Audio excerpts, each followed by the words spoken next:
My Father's Dragon. Chapter 1. My Father Meets the Cat. One cold rainy day, when my father was a little boy, he met an old alley cat on a street. The cat was very drippy and uncomfortable, so my father said, "Wouldn't you like to come home with me?" This surprised the cat.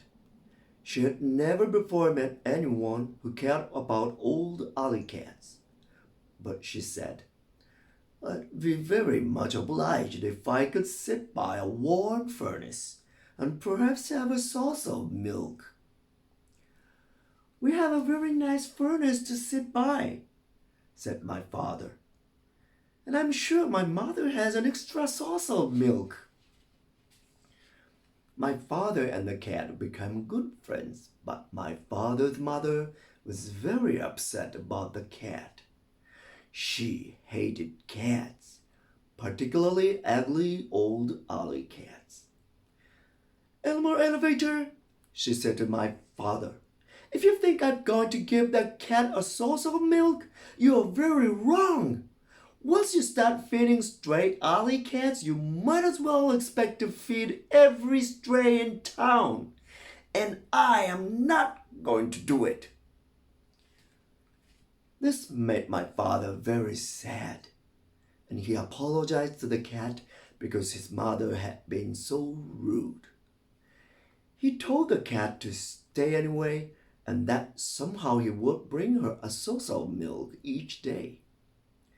My father fed the cat for 3 weeks, but one day his mother found the cat's saucer in the cellar, and she was extremely angry. She whipped my father and threw the cat out the door. But later on, my father sneaked out and found the cat. Together they went for a walk in the park and tried to think of nice things to talk about.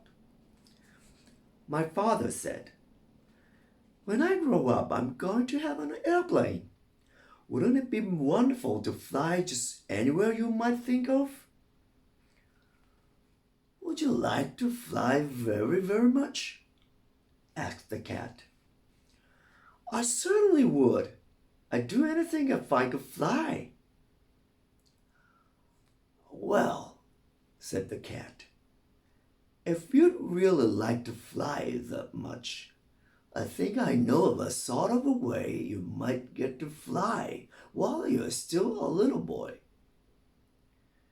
"You mean you know where I could get an airplane?" "Well, not exactly an airplane, but something even better.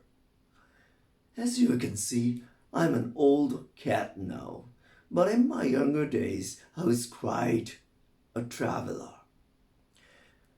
My traveling days are over, but last spring I took just one more trip and sailed to the island of Tangerina, stopping at the port of Cranberry.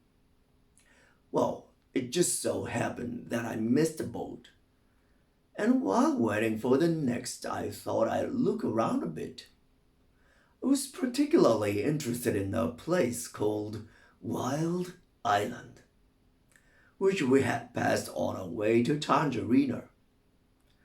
Wild Island and Tangerina are joined together by a long string of rocks, but people never go to Wild Island because it's mostly jungle and inhabited by very wild animals. So I decided to go across the rocks and explore it for myself. It certainly is an interesting place, but I saw something there that made me want to weep."